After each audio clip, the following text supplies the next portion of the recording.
Você tem medo de frio? Sabe que quando eu comento para as pessoas sobre as curiosidades de navegar na Antártica, muita gente fala que acha lindo, maravilhoso, mas que morre de medo do frio. Mas sabe que tem um ditado muito conhecido entre as pessoas que fazem atividade ao ar livre, que é: o ruim não é o frio, o ruim é passar frio. Então vamos entender quais são as três coisas mais importantes para ter em mente para poder se proteger, seja numa noite fresquinha na cidade, ou seja numa navegação difícil no gelo. Esse é o canal Homo Sapiens, eu sou Charlie Flash, navegador e comandante de um veleiro de expedições.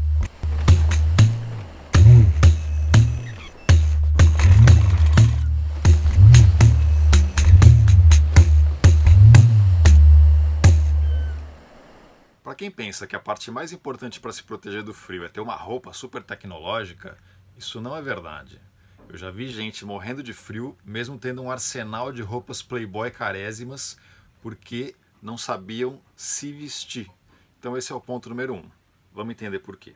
É importante a gente entender que um casaco ou um cobertor não produzem calor. Então se eu pegar essa batata aqui e botar um cobertor em cima dela, ela não vai aumentar de temperatura. Mas se eu tirar ela diretamente do forno e aí puser o cobertor, ela vai demorar mais para esfriar. Só que a batata não gera calor. E o nosso corpo sim gera calor. Um casaco, um cobertor ou até mesmo uma camiseta fininha ajudam a gente a esquentar porque eles mantêm uma camada de ar presa junto ao nosso corpo. Se essa camada de ar não ficasse presa, se a gente não estiver usando nada para proteger, nosso corpo esquenta o ar que está imediatamente em contato com a gente, esse ar então se desloca e é substituído pelo ar frio de novo. Então a gente está sempre perdendo calor para o ar porque ele está sempre se deslocando. Se tiver essa primeira camada de ar que é esquentada pelo corpo ficar presa ali e não puder se deslocar, a gente não tem ar frio novamente entrando em contato. Então, pelo ar ser um mau condutor de calor, por ser um bom isolante, na verdade, a gente se mantém mais quente. Embora isso não impeça que a gente perca calor para o ambiente, isso reduz muito esse processo. Você já parou para pensar por que você tampa uma panela de comida quente para que ela esfrie mais devagar? É justamente por isso. A tampa impede que o ar quente ali dentro da panela vá embora e seja substituído por ar mais frio. Então a gente sente frio se a quantidade de calor perdido é maior do que a quantidade de calor produzido pelo nosso corpo. Se a gente conseguir retardar essa perda de calor de forma que o calor produzido seja igual ou maior que o calor perdido, a gente vai ficar quentinho. A gente sabe por experiência que num dia frio o café esfria mais rápido do que num dia quente. Então quanto maior a diferença de temperatura entre o nosso corpo e o ambiente, mais rápida é a perda de calor. A gente tem que então aumentar essa camada protetora de ar para se certificar que a perda é mais lenta e que a gente então é capaz de produzir calor mais rápido do que a gente perde. Porém, não se iluda. Um casaco grosso, mais frouxo no nosso corpo, folgado no nosso corpo, permite que o ar de fora venha e circule e roube aquela camada de ar quentinha que a gente produziu. Então, uma roupa fina, mais justa ao corpo, funciona melhor do que um casaco grosso, mais folgado no nosso corpo. Ok, agora vamos ao ponto número 2, que é: existem partes do nosso corpo que são mais suscetíveis à perda de calor do que outras. Vamos entender. De volta então aqui a nossa batata. Ela acabou de sair do forno, está super quente e eu tenho que esperar ela esfriar para comer. O que acontece? Essa camada externa da batata, a superfície da batata, passa então a perder calor para o ar. Ao perder calor, ela se resfria e passa a roubar calor da camada imediatamente mais interna. Essa camada imediatamente mais interna então se resfria e passa a roubar calor da camada ainda mais interna. Assim sucessivamente, até chegar ao ponto central da batata. Então, para que o centro dela atinja uma temperatura boa de comer, tem que se passar um tempo. Para quê? Para que essa perda de calor se dê gradualmente da camada mais interna até a camada mais externa. Mas o que limita a velocidade de resfriamento da batata? É a superfície de contato com o ar externo. Então, essa batata aqui, como eu poderia fazer para que ela esfriasse mais rápido? Se eu pegar ela e esmagar no prato, né, ela esfria mais rápido, isso todo mundo sabe instintivamente. Mas o que aconteceu ali? O que aconteceu é que a mesma exata batata, com o mesmo volume, com a mesma temperatura, de repente ficou toda espalhada e passou a ter muito mais contato com o ar. Essa superfície de troca de calor aumentou.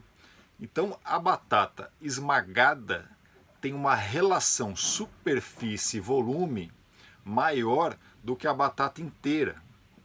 Então a gente tem que ter em mente que a perda de calor de um objeto depende primordialmente da relação superfície-volume que ele tem.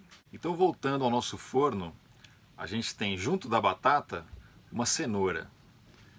É bem fácil agora começar a pensar nessa relação superfície-volume e entender que a cenoura, por ter uma forma mais alongada, vai se esfriar mais rápido do que a batata.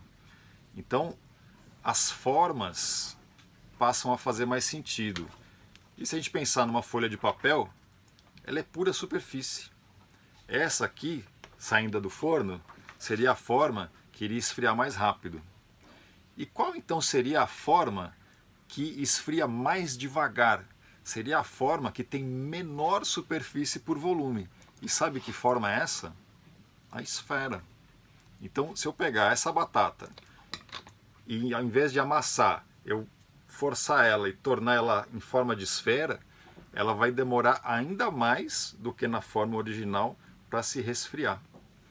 Mas tem uma questão, que essa relação superfície-volume não depende apenas da forma, mas depende também do tamanho.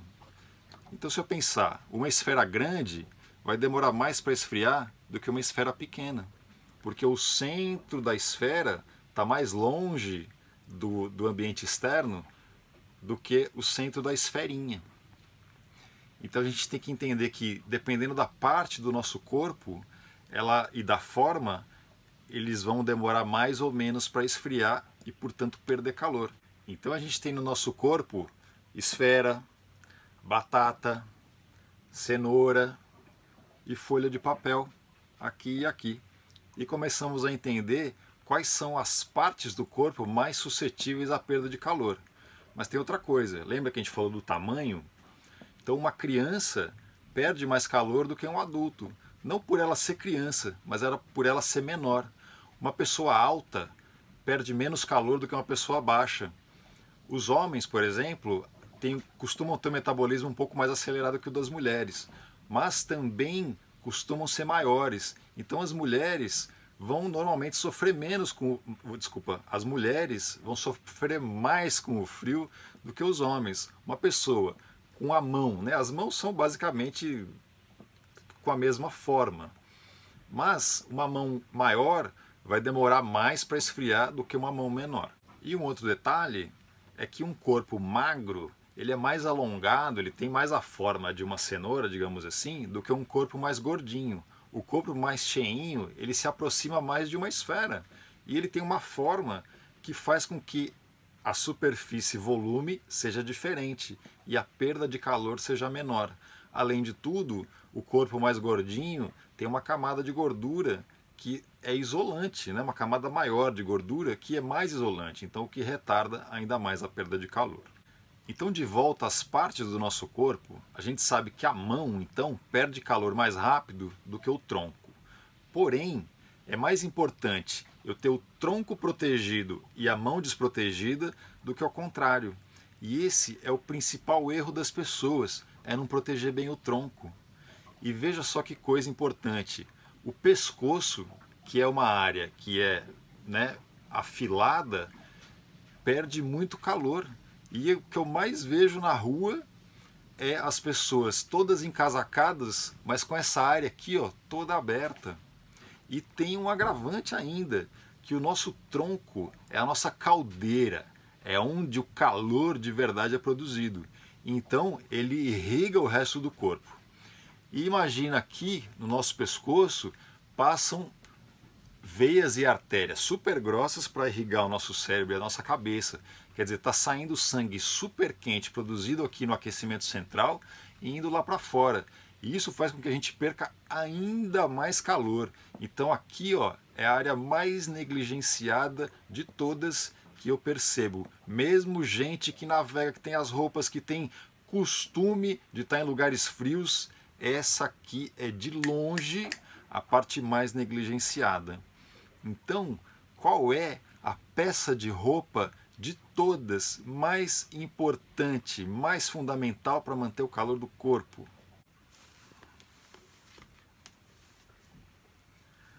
A peça de roupa mais importante, não tenha dúvida, é o cachecol, ou a famosa golinha, que é hoje o moderno que todo mundo conhece. Então isso aqui nada mais é do que um pedaço de tecido, que é como se fosse uma manga de uma camiseta,